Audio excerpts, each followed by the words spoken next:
में डिवाइड हो गया कि भी तरीका हो कैसा अनूपगढ़ आपकी तरीकों पानी चलवाना चाहे, सूरजगढ़ आपके तरीकों चलाना चाहे या कुबड़ब्रांचा आपके तरीकों चलाना चाहे। एक तरफ तो हम संघर्ष लड़ रहे थे प्रथम चरण के लोग कि हमारी फसलों को बचाने के लिए पानी दिया जाए, जिसमें 4 धरने चल रहे थे। एक धरना हमारा सूरतगढ़ में था, विजयनगर में सूरतगढ़ नहर को लेके।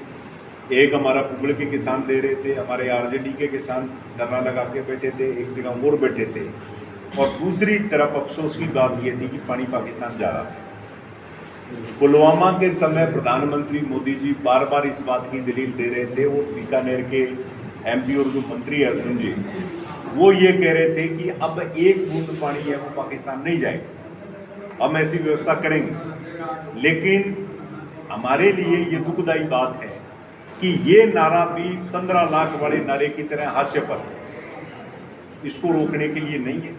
असल में हम जिस मुहिम को शुरू कर रहे हैं, अभी प्राथमिक एजेंडा जो हमारे संयुक्त किसान मोर्चे का, वो एजेंडा ये है कि हमारी पीछे फसलें बर्बाद हो। उस तरह से 2 बार ऐसी परिस्थितियां आई थी, अगर वो चाहते तो 15,000 क्यूसेक पानी भी इसमें छोड़ सकते थे, लेकिन इन्होंने नहीं छोड़ा तो उस वक्त छोड़ा जो 2 बारियां मिली है तो वो राजस्थान के सरकार की वजह से नहीं मिली, वो पंजाब के लोगों ने जो आंदोलन किया था इस बेल्ट में कि हमारे सरेन फीडर में छोड़ो, इनकी मजबूरी हो गई पॉइंट मेंटेन करने का। जब पॉइंट मेंटेन हो गया और पानी जब एक्सेस होने लगा तो उन्होंने आईजीएनपी फीडर में पानी खोला था। राजस्थान की सरकार ने कोई प्रयास नहीं किए उसमें पानी छुड़वाने के लिए। वो पंजाब के लोगों के संघर्ष की वजह से ये जो 2-2 8-8 दिन से 2 बारियां मिली है, तो इस संघर्ष की वजह से उन लोगों के वजह से मिली है, ये तो छोड़ते ही नहीं। अगर वो लड़ाई नहीं करते तो ये भी 2-2 बारियां जो 8-8 दिन से मिली है, ये पानी भी बरसात के दौरान नहीं मिलता, ये सच्चाई है। हम ये चाहते हैं कि मतलब जब पानी आपके पास हो तो पॉन्ड बनाओ, एक्सेस पानी पूरा पहले आईजीएनपी में पूरा कर दो, सरेन फीडर में पूरा करो, उसके बाद में अगर आपके पास एक्सेस पानी है तो वो चाहे आगे पाकिस्तान छोड़ो या आगे दो, वो तो एक जायज़ बात है। लेकिन उससे पहले इनमें पानी पूरा है नहीं, उससे पहले आप पाकिस्तान पानी छोड़ देते हो, ये विडम्बना है। देश में आप कौन सी सरकार को दोषी मानते हो?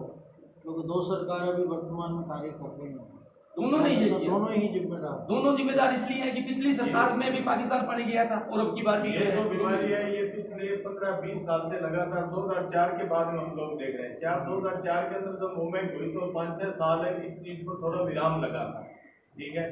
लेकिन जैसे जैसे आंदोलन का प्रभाव खत्म होता गया, सरकार अपनी पुरानी नीतियों पे आ गई और उसी तरह पाकिस्तान पानी चलता है।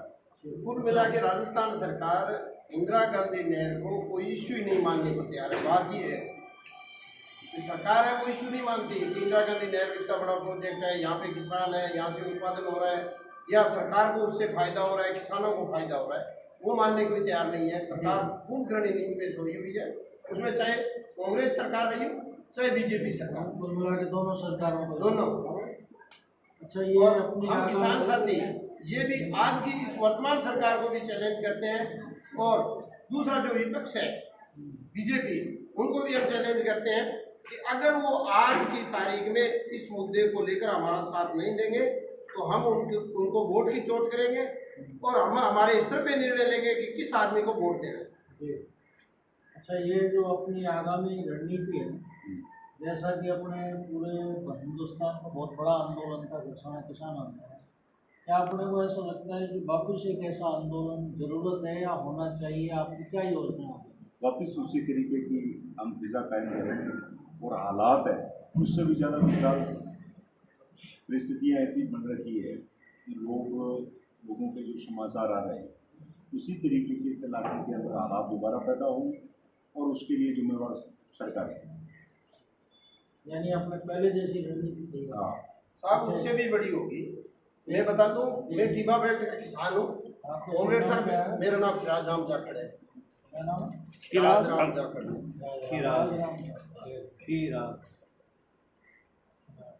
हम टीबा बेल्ट के किसान 2004 के आंदोलन में हमने पार्टिसिपेट नहीं किया, वो हमारी गलती थी।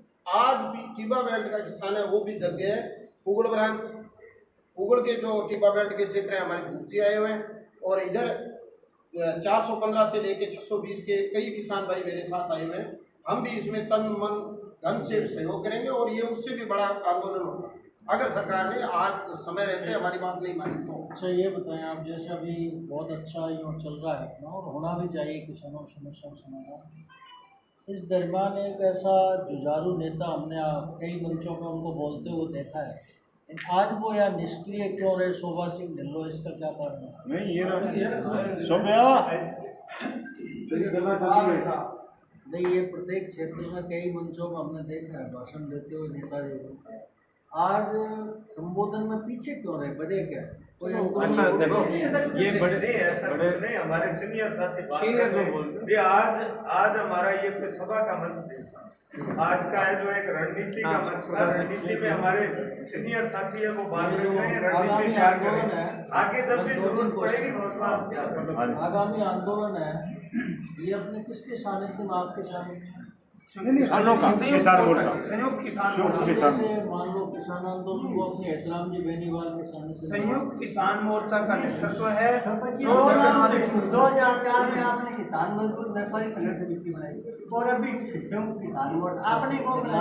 आपने किया, ये अलग अलग नाम से क्यों लगे? नाम अलग थोड़ी, शुभ किसान मोर्चा नहीं, वही है। वो भी तो लेखा सिंह जी के नेतृत्व में आपने बनाई। लेखा सिंह जी रहे नहीं, और जो रहे हैं वो उनकी जोड़ियों में बैठे हैं। वो राजनीतिक दलों की साथ मिला के बैठे हैं। संत लेखा सिंह जी रहे नहीं, और उनमें एक दो है वो उनकी जोड़ियों में बैठे जो रहे हैं वो राजनीतिक पार्टियों की गोद में जाके बैठे। वसुंधरा ने हमारे साथ साथियों को गोली से उड़ा दिया और हमारे संत लेखा सिंह जी चले गए, संघर्ष समिति हटे। उसके बाद में जो संघर्ष समिति को से नेता चला रहे थे वो जो वसुंधरा गोली चला रहे उसके गले में माला डाल दे, फिर वो संघर्ष समिति सब जो भी रहा है, मेन बात यही है कि समय के अनुसार वो जो छत्तीसगढ़ में आंदोलन हुआ उसकी वजह से वो पानी वहां बच गया, लेकिन अब जो सरकार आई है उसकी नीयत में खोट आ गई। खोट क्या आ गई? उसकी वजह ये है, अब जो पानी उन्होंने एक नया तरीका निकाल लिया, नहर के साथ वो अलग से रिजर्वायर बनाना चाहते हैं। और एक केंद्र की योजना है हर घर जल हर घर नल, जल स्वास्थ्य मिशन के अंतर्गत एक योजना चलाई गई है। उसके अंदर की राजस्थान के हर घर को पेयजल के लिए 20 से पानी दिया जाएगा। केंद्र सरकार की योजना है। गजेंद्र सिंह शेखावत जो केंद्रीय मंत्री है, जल शक्ति मंत्री, वो उसके मंत्रालय के हेड हैं। पैसा उनके पास खूब है, जोधपुर संभाग के हैं। और दूसरी तरफ अशोक गहलोत जो मुख्यमंत्री है राजस्थान के, वो भी जोधपुर के उस इलाके के हैं। दोनों का आपस में हित जुड़ा हुआ है। और जल जीवन मिशन के अंतर्गत आपका जो पानी है वो पेयजल के नाम पे अब दोबारा ले जाने की उन्होंने साजिश रचनी शुरू कर दी है। आज जो मीटिंग है, आज जो सभा है, उसका मुख्य उद्देश्य ये है कि जो अनूपगढ़ शाखा पे जो वैक्यूम क्रिएट हुआ है, जो किसानों में जागृति कम हुई है, जो किसान उठना आंदोलनों में भागीदारी कम शुरू कर दी है, उस लोगों को दोबारा से जागृत किया जाए, ताकि जो 20 साल से आपका पानी बचा हुआ है वो पेयजल के नाम पे ना लेके जाए। हमें कोई आपत्ति नहीं है कि पूरे राजस्थान में टोंटियां लगा दे, भले ही कांग्रेस की सरकार लगा दे, चाहे भारतीय जनता पार्टी की सरकार लगा दे, पानी पेयजल के लिए दे, हमें कोई आपत्ति नहीं है। लेकिन हमारा पानी छीन के पेयजल के नाम पे आगे दे, ये बात हम कतई बर्दाश्त नहीं करेंगे।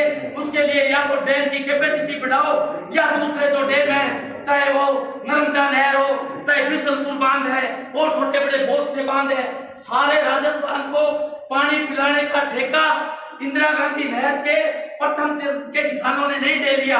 हमारा पानी छीन के आप पेयजल के नाम पे रिजर्वायर बना के नहर के पास में उसमें पानी स्टॉक करके आगे पानी दो, ये बात हम कतई बर्दाश्त नहीं करेंगे।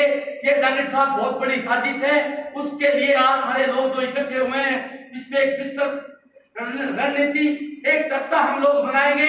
ये सारे जो है वो लड़ने वाले लोग हैं, अगुवाई करने वाले लोग हैं, जनप्रतिनिधि लोग हैं, जिन पे जनता भरोसा करती है।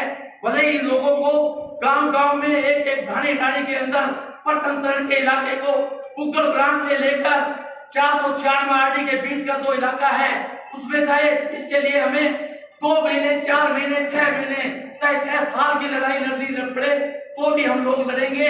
इस बात का हम आज ये प्रतिज्ञा करके जाएं, इस बात का प्रण लेके जाएं तभी इस मीटिंग को बुलाने का कोई औचित्य होगा। नहीं तो साथियों, चाहे आज मीटिंग यहाँ बुला लो, कल जानी साहब खाजूवाड़ा में बुला लेंगे, हम वहां जाके इकट्ठे हो जाएंगे, शोपत सूरतगढ़ ब्रांच में बुला लेगा और मुड़ के लोग रावत एनडीआर के बुला लेंगे। उससे मीटिंगें बुलाने से कोई हासिल नहीं होने वाला है। हासिल तब होगा जब हम सबकी एकता होगी। एकता तब बढ़ेगी जब हम राजनीति से ऊपर उठकर, राजनीतिक एजेंडे को छोड़कर, राजनीतिक स्वार्थ को छोड़कर, पार्टियों के झंडे और डंडे छोड़कर जब हम जनता के बीच में निकलेंगे तो आप लोगों पे, जो यहाँ लड़ने वाले लोग आए हैं, उन पे सारे भरोसा करेंगे, तब सारे लोग इकट्ठे होंगे। चाहे इसके लिए पिछली बार प्रथम चरण में हमें चक्का जाम करना पड़ा, लाठी गोली चली, साथ साथी शहीद हुए, उसके बावजूद भी हम लोग परमानेंट समाधान नहीं करवा पाए। लेकिन अब की बात ऐसा प्रतिज्ञा करके जाए, चाहे 496 आरडी से लेकर 620 आरडी कुगड़ ब्रांच तक पूरे ट्विटर पे, चाहे एक एक किसान को जाके बैठना पड़े, जैसे दिल्ली की सरहदों पर किसान झोपड़ी बना के बैठे हैं, टेंट लगा के बैठे हैं। अगर ये सरकार नहीं मानी तो मैं कहूंगा भाई शोपत से और लड़ने वाले लोगों से, आप एक ऐसा फैसला लो, अंतिम में अगर ना माने तो सारे के सारे किसान पूरे इंदिरा गांधी नहर के पटरे पर प्रथम चरण का किसान जाके चाहे नहर पे कब्जा करना पड़े, हम हमारा हक लेके रहेंगे। हमारे हक के एक बूंद को पानी भी किसी भी सरकार को, किसी भी राजनेता को अपना पॉलिटिकल एजेंडा चलाने के लिए, किसी राजनीतिक लाभ के लिए हम पेयजल के नाम पर नहीं छीनने देंगे। ये सारे के सारे प्रतिज्ञा करें, यही मैं निवेदन करूंगा। अब मैं निवेदन करूंगा, अजमेर जेल समझौता कब हुआ था? 2004 9 सितंबर 5 में था, 2004 दिसंबर 9 सितंबर नहीं हुआ, 9 दिसंबर में आयो, 9 सितंबर फिर से पूछो आप इस मामले को। दिसंबर ने लोग आपको लड़ा था, हमने लिखा था, 3 ने लाठी में हुआ था, जवेद दिसंबर में हुआ था, 13 दिसंबर का 9 सितंबर को हुआ 2005 में। वो अलग ही, वो अलग था, ये वो जयपुर में हुआ उसके था। बाद में विजिट हुई है, वसुंधरा की थाना विजिट हुई है, हाँ बात कर रहे हैं, सब जानते हैं कि ये सोना पैदा करेगी और उस जमीन के अंदर फसल नहीं होगी। इसलिए राजा ने नहर है 1927 के अंदर ही यहां इस इलाके में निकाली। जब आईसीएनपी का प्रोजेक्ट बन रहा था, चीफ इंजीनियर कंवर सेन ने जब इसके डिजाइन को बनाया, जब हमारी जमीन की किस्म देखी, 400 मतलब वहां से जहां इंटर होती है अपनी मेर सीताबाड़ी से लेके मुगल तक 620 आदमी तक, तो इंजीनियर ने यह पाया कि इस इलाके को, इस इलाके की मिट्टी को, इस इलाके की धरती को 5.23 पानी की जरूरत है। सिंचाई विभाग के अफसर चाहे बीकानेर की कमिश्नरी में बैठ के तय करे, या हनुमानगढ़ चीफ इंजीनियर तय करे, या आगे वाला तय करे। हम ये चाहते हैं कि जो रेगुलेशन बने वो फसल में पानी की उपलब्धता के आधार पर और फसल की जरूरत के हिसाब से रेगुलेशन बने। टाइम पे बिजाई हो, टाइम पे उसकी कोर्द में, टाइम पे फसल की पकाई हो। ये बात है, ये तभी होगा जब ये प्रोजेक्ट है 600-700 किलोमीटर लंबा प्रोजेक्ट है। इसमें हमें लोगों को पता ही नहीं चलता कि नहर में पानी आज कितना है, हल्के से रिलीज हुआ है, कितना 496 आरडी जो राजस्थान के अंदर प्रवेश करती है, हरियाणा से राजस्थान में जहां एंटर करती है, वो 496 आरडी से लेकर और